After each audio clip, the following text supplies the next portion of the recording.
Hi there, Sija. I'm very happy to see that you have submitted essays to be corrected. Well done. Let's take a look at what you did. Okay.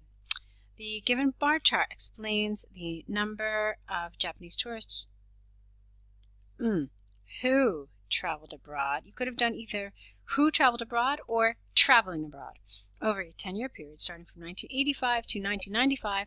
And the line graphs provide, I have to see if it's one line graph or not, but the line graphs provide information about Australia's share of Japan's tourist market.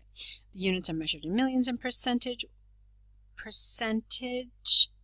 respectively, not percentage-wise.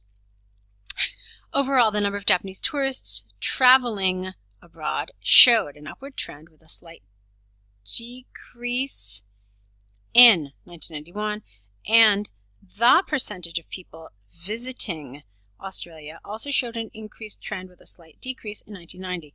Okay, fine. Like I said, I have to refer to the diagram which you have provided. Grammatically, there's something happening here. You're using a structure that I really like, but it has to be used correctly. So the one I'm referring to is this and this. It's called a reduced relative clause, and percentage of people who visited is what you're really saying, but you absolutely need the who. If you want to reduce it, which is what it looks like you're doing, you have to make sure that you're using the correct participle. That is, if you need to use the ing form of the verb or the ed. The ed is appropriate if you're talking passive voice. The ing is appropriate if you're talking active. Here we're talking active because it's people who visited. This is an active verb, therefore it should be people visiting. Okay, that's a quick 30-second grammar lesson on reduced relative clauses. There's much more to say, but I'm sure a good grammar book will help you with this. Okay. In the beginning period of 1985, the number of Japanese tourists were, careful, you want to say were here, not where, about 5 million, and it went up to almost 11 million by the year 1990. In the next year, which year are you talking about now? Are you talking about 1986 or are you talking about 1991? It's not clear. Okay? In the next year, the number of visitors declined to less than 11 million. Okay? In the following years, almost 12 million people visited different countries from Japan. By the end of 1995, the number of visitors increased threefold to 15 million than that of 19... Okay, now I'm confused. Let me take a look again. Hold on. Okay, so between 1985 and 1995, it is pretty consistently an upward trend. So everything increases. There's just this tiny dip in 1991. Then it increases again. There's stability for 2 years, and then it continues to increase. So basically, you could summarize this whole bar chart by saying that there was an increase, let's see, from about 5 million, and it increased threefold over the period. The only kind of, I don't want to say glitches, but the only thing that kind of deviated from this upward trend was 1991 when there was a slight dip. And then 1993, there was stability. Between 1992 and 1993, there was a brief plateau for about a year. So, I mean, you could really summarize that rather quickly. Okay, and then the second one is what kind of percent did Australia get of Japan's tourist market? So let's see. I started at about 2%. It increased. So again, we've got some weird sort of declines, but not in the same years as we saw here. So we saw an increase. I wouldn't even say it's a gradual. It's a considerable increase, really. And then it dipped in 1990 and then continued to increase and then dipped. Okay, I just need to get kind of like my head wrapped around the actual data. Let's see. So now that I've done that, I can return to this. Okay. All right, so looking at this again, there's some vagueness here, okay? Let's see, should an upward trend? Yes. Okay. Next year's. I mean, I wanted to hear that it consistently rose, okay? There was it declined to less than 1 million. Just talk about it being a slight drop, okay? It's important to mention that it's just, in other words, let me put it to you this way. If I hadn't looked at the graph, the chart, it'd be difficult for me to kind of visualize this. So mention that it's a slight drop, okay? Then you can say in 1992, it increased and there was a plateau for the following year as well, but then it continued to increase, okay? This was awkward for me. This whole phrasing here was very difficult for me.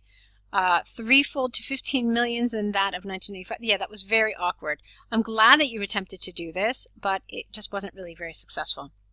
Okay, according to the line graph, the people visiting Australia from Japan also showed an upward trend until 1989 and reached almost 5% compared to 2% and 3% in the years of 1985 and 1987. All right, that's awkward. Again, what are you trying to tell me here? I mean, why are you going through all this trouble? 85 and 87. No, you don't need to do all this. It just confused me, to be quite honest with you. So I don't want you to go to all this trouble. You really just could have said that there was an increasing trend, and that it started at 2%, and by 1989 it reached 5%. In the next year of 1990, it went down to about 4.2%. Next year onwards, the trend increased and reached the highest percentage of more than 6% in 1994. After that, showed a slight decline, no A here, and reached 6% by 1995, which is also 3 times that of, no, which is also 3 times, yeah, you can't say it here, so you have to say the figure showed a slight decline and reached da-da-da, which is also 3 times that of 1985. So the takeaway here is that you've really pinpointed the interesting features and you've done a lot of things that are good. There's some good vocabulary. There's some that, yeah, no, for the most part, the vocabulary was quite good. What's happening here is that there are some areas where you're just overcomplicating your answer, which leads to misunderstanding. And again, if I didn't have it in front of me, it would be difficult to understand what you were talking about. So I hope the feedback here shows you how to kind of successfully maneuver and manipulate some of these expressions that you're trying to use. Okay, let's move on to your task 2. Okay, here it is, gap year. Let's see, the advantages and disadvantages. Nowadays, education system, which plays a vital role in one's life, changed dramatically. Okay, grammatically this is wrong. Nowadays cannot have past tense. So, let's fix this a little. Nowadays, the education system, which plays a vital role in one's life, comma, has changed dramatically, or is changing dramatically, okay? For many people, it is better to have a year off, careful, double F, between school and college studies. However, there are both pros and cons to deciding to do so. In this essay, we'll discuss some of the reasons why it is better to have a year off, careful, double F, please, and some of the challenges to be overcome. Okay, fine. No, it's an academic essay, so there's no let's starting. You should just be firstly, or to begin with. Okay, this is too conversational, so let's change that. One way you could have done that is, there are numerous advantages of a gap year before college entry. Okay? That's a better way to do it. One of the main positives of this is that, no comma, it is a stress-free time for the students from their hectic modern curriculum. What I mean by this is that you don't need a comma. Children can prepare themselves for their future programs. For example, some students like to attend music, dance, or yoga classes to keep themselves more energetic. You need some sort of a linker here. And this will help them to think positively and to take serious decisions about life. All right, I would have liked a little more development here. I mean, how is this important? You're taking a break, you have a stress-free year, but kind of more grand scheme of things, more long-term, how does this help them? Does it help maybe give them a more insight into their interests and talents that will help them make a better decision? I mean, give me a little more information here. Okay.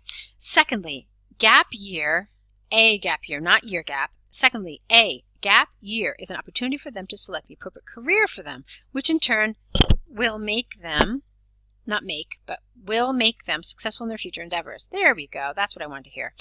Take the advantages of attending extracurricular activities and brush-up classes as an example.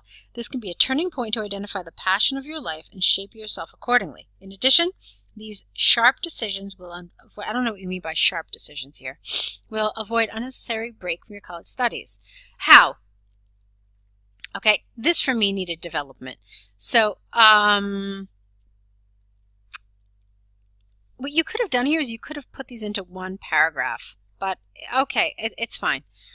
I don't know what you mean by sharp decisions, but I definitely like this paragraph more. Turning to the other side of the argument, the negative effect of a gap year can adversely affect one individual, especially during job promotions. Again, I don't like let's. Introduce your example somehow differently. So, for example, my friend who lost her job promotion, for example, my friend lost a job promotion due to a 1-year gap, even though she was very good in her profession.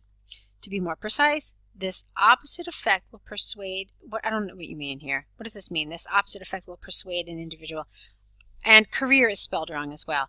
I'm afraid I don't understand. Another issue is that, no comma, it is really challenging for some students to join college, and make new friends after their peaceful gap year. In other words, it has a detrimental effect on them to overcome the study gap, especially if, you're missing an if here, they were in recreational activities during the gap year. Okay, this is not developed enough. You need to support it. You need to explain it. I don't know why it's challenging. Why would it be challenging to make new friends? I mean, somebody could argue the exact opposite point, that having this extra maturity and having this, these new experiences might make somebody more confident and more able to. So I don't understand why you're saying this.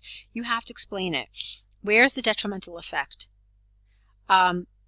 Maybe having these recreational activities makes the person much more interesting and people want to be friends with him or her.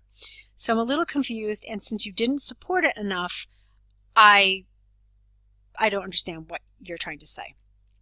All things considered, it is the individual's apostrophe S responsibility, singular, to decide about a gap year. Since everyone differs from each other, you need to weigh up the pros and cons before you take your next step in order to maintain quality of life. Full stop. Okay. So here's my feedback on this essay. There's some good things happening. You've got some nice coherence and cohesion. In other words, your ideas are linked together fairly well with linkers, and your paragraphs are fine. You've got ideas, which I'm really happy about. So in terms of task response, there's some good bones here. A lot of the grammar is good, but there are some errors. Let's see. So where do you need to improve with this essay? You need to support it better. Okay? So some of the ideas you have need to be explained. They need to be kind of flushed out a little better. So that's for task response. For your coherence and cohesion, I wasn't really crazy about all these paragraphs. Typically, we recommend a 4-paragraph structure. So this should have gone together and this should have gone together. I thought in terms of the grammar and the vocabulary that some of your language was a little too conversational, like all of these let's and take, for example, my friend. All of this is too conversational for an academic essay. So that needs to be improved as well. There's some areas that I also felt were a little not as academic as I would really like this. It is really challenging. It's just not very academic sounding. So If you decide to work with us to get more essay corrections or to sign up to the online course, we could absolutely look into what you could do to boost up some of this vocabulary. Okay, and I can give you some more suggestions on how to do that. So great job with these and writing. Keep up your writing. Continue the good work. I'm looking forward to seeing more of your essays. So good luck to you.